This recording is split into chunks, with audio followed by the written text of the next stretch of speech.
राजू नाम का एक किसान था। राजू एक दिन पास की सब्जी मंडी में अपनी प्याज बेचने गया।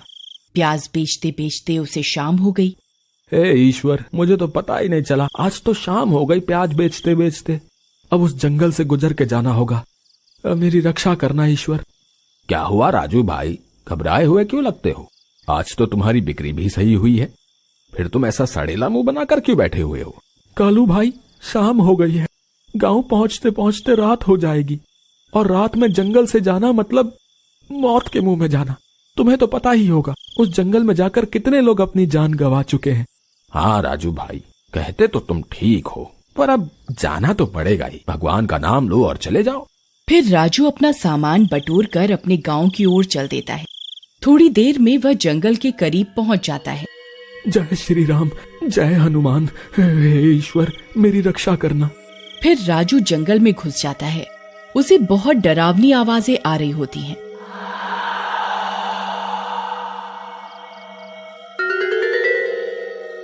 राजू डरता हुआ चलता जाता है। थोड़ी देर में गुफा में बैठी एक चुड़ैल को उसके आने का एहसास हो जाता है। लगता है कोई शिकार आ रहा है। बहुत दिन से इंसानी मांस नहीं खाया, आज तो मजा आ जाएगा। फिर वह चुड़ैल एक इच्छाधारी चुड़ैल होने के कारण एक बंदर का रूप धारण कर लेती है और अपनी गुफा के बाहर छिपकर राजू का इंतजार करने लगती है। थोड़ी देर में राजू वहां पहुंच जाता है।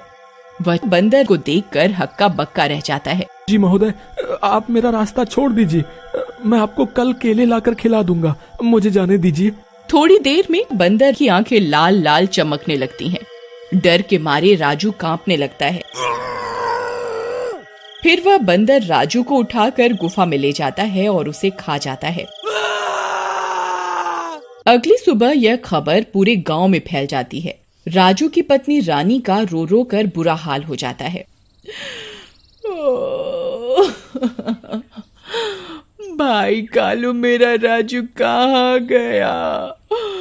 कल तो आपके साथ गया था प्याज बेचने। मैं तो लुट गई, बर्बाद हो गई। राजू। फिर थोड़ी देर में पंचायत बैठती है। सरपंच जी, ऐसे कब तक हमारे गांव के नागरिक गायब होते रहेंगे? हैं? रात तो रात, लोग तो दिन में भी गायब हो रहे। हमें कुछ ना कुछ तो समाधान ढूंढना होगा ना। ठीक कहते हो भाई, हमें इस गुत्थी की जड़ तक जाना होगा। हमें पता करना होगा आखिर वो कौन सा जानवर है जो हमारे लोगों को गायब कर रहा है। हमें इसके लिए किसी को जंगल में भेजना होगा जो पता लगा सके कि आखिर वो जानवर कौन सा है और कहाँ रहता है। पर सरपंच जी, इस काम के लिए जाएगा कौन? कौन होगा जो अपनी जान दांव पर लगाएगा? है? मैं जाऊंगी। वो जंगल मेरे पति को खा गया। मैं नहीं चाहती कोई और भी विधवा हो हमारे गांव में। मैं आपकी मदद करूंगी सरपंच जी। तभी दूर खड़ी पूजा की आवाज आती है। मैं भी जाऊंगी रानी के साथ सरपंच जी। वो जंगल मेरे भी पति को खा गया। मैं भी इस सब में आपकी मदद करूंगी।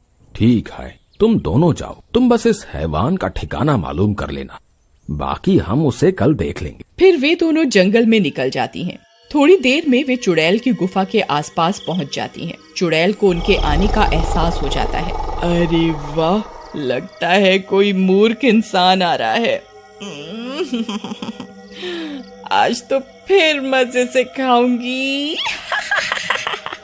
फिर वह चुड़ैल फिर से बंदर का रूप ले लेती है और गुफा के बाहर आकर छिप जाती है। थोड़ी देर में रानी और पूजा उसके सामने आ जाती हैं। रानी दीदी, मुझे लगता है यही वो जो सबको खा जाता है। हाँ रानी, मुझे भी यही लगता है। जरा इसकी लाल आंखें, बड़े दांत और ये अजीब सा नीला सिर तो देखो। तभी वह बंदर गुर्राने लगता है।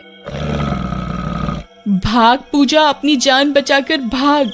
वे दोनों भागने लगती हैं, पर बंदर पूजा को अपने दांतों से पकड़ लेता है और घसीटता हुआ अपनी गुफा में ले जाता है।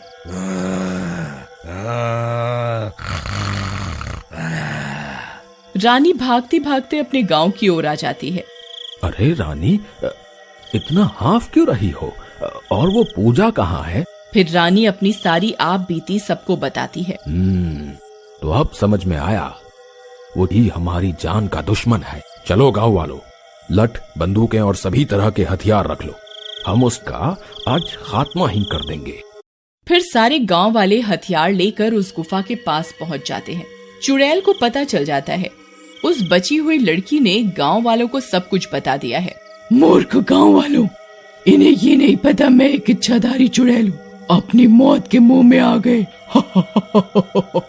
बाहर निकल चिंपांजी, है तूने हमारे गांव के लोगों को बहुत खाया है, आज तेरी खैर नहीं है।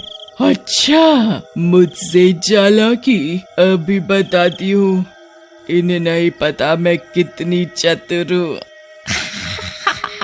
फिर वह चुड़ैल एक सांप का रूप ले लेती है और बाहर निकलती है।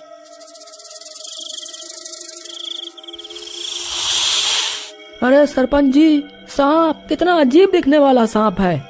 हाँ भाई, पर हमें तो उस मक्कार चिंपांजी की तलाश है, इसे जाने दो, इसने हमारा क्या बिगाड़ा है। फिर वह भूतिया सांप झाड़ियों में चला जाता है। मूर्ख कहीं के, भूख लगी है, इनमें से किसी को खा लेता हूँ। फिर वह सांप अपनी पूंछ लंबी करके एक गांव वाले को अपनी ओर तेजी से खींच लेता है।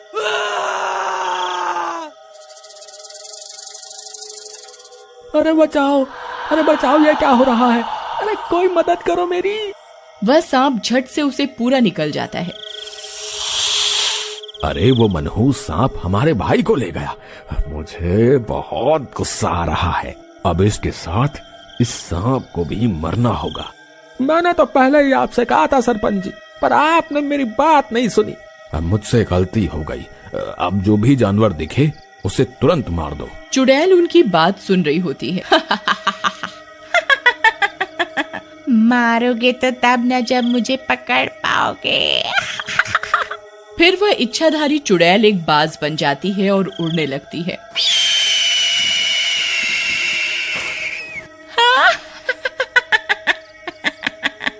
यहाँ तक कैसे पहुँचेंगे ये गांव वाले? मुझे मारने आए हैं? अभी सबक सिखाती हूँ इन्हें। फिर वह बाज उड़ता हुआ उन गांव वालों के करीब आ जाता है और अपने बड़े बड़े पंजों में एक गांव वाले को उड़ाकर ले जाता है। सभी गांव वाले हाहाकार करने लगते हैं।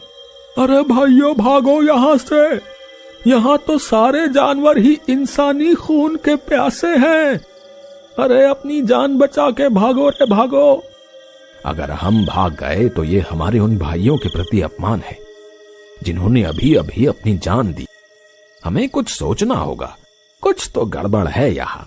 सरपंच जी, मैंने एक चीज पर गौर किया है, उस सांप का सिर भी नीला था, इस बाज का सिर भी नीला था, और रानी ने जो चिंपांजी बताया था उसका सिर भी उसने नीला ही बताया था। मुझे लगता है इन सब बातों में कोई ना कोई गहरा राज जरूर छिपा है। हाँ, पर करें क्या कालू भाई? अब हम चुपचाप उस बाज को ढूंढते हैं बिना शोर मचाए, ताकि उसे एहसास न हो हमारे होने का, तभी हमें असलियत पता चल पाएगी।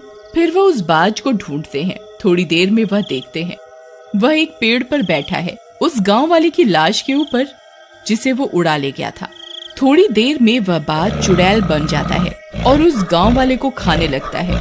सरपंच जी, जल्दी निकलते हैं यहाँ से, ये एक इच्छाधारी चुड़ैल है, हम गांव चलकर इसका समाधान निकालेंगे। फिर गांव पहुँचने पर क्या किया जाए कालू? तुम्हारे चतुर दिमाग की वजह से हमें उस चुड़ैल की असलियत तो पता चल गई, लेकिन उससे छुटकारा कैसे पाएं? हम इस पूरे जंगल में ही आग लगा देते हैं। ये जंगल उस चुड़ैल का घर है, वो किसी भी रूप में हो जल कर मर जाएगी। हाँ सही कहते हो भाई, सही कहते हो, हम अभी आग का इंतजाम करते हैं। फिर वे सब गांव वाले उस जंगल में आग लगा देते हैं। थोड़ी देर में चुड़ैल के तड़पने की आवाजें आने लग जाती हैं, बहुत तेज तेज।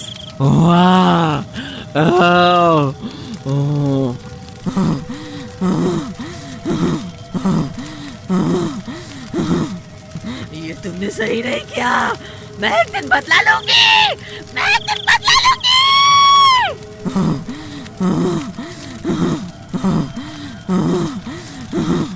इस तरह वह उस इच्छाधारी चुड़ैल से अपना पीछा छुड़ाते हैं।